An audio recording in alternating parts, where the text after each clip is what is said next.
1000 जय गंगा।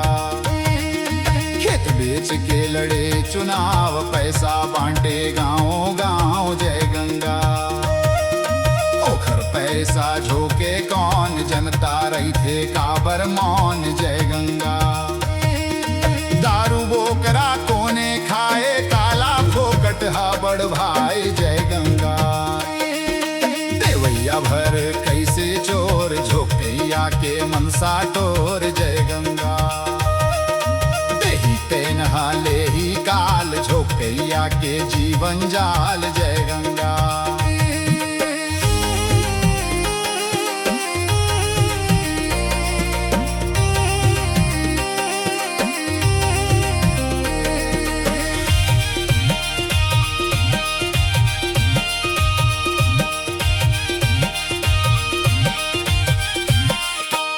जब जनता माही सुधार, मिट जाही सब भ्रष्टाचार जय गंगा। जनता मन के करथन बात, खर मन माँ का जज्बात जय गंगा। बीता बीता ऊपर सकेल, गली चोर माँ घरला मेल जय गंगा। खेत तीर के परिया जोत, नदिया नरवा सबला रपोट जय गंगा। नाम गरीबी रेखा देख, बढ़हर मन के नाम सरेख जय गंगा। सबले ऊंच ओखर नाम, होथे पहली ऊखर काम जय गंगा।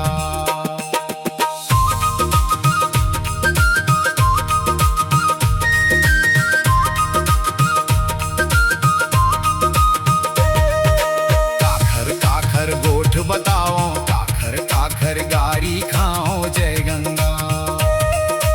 केवल कागज के दरकार, बने आदमी है झक मार जय गंगा। अपने साबुत आँखी फोर, करे नौकरी कत को चोर जय गंगा। जेकर लइका हवे चार, दू लइका ला जिंदा मार जय गंगा।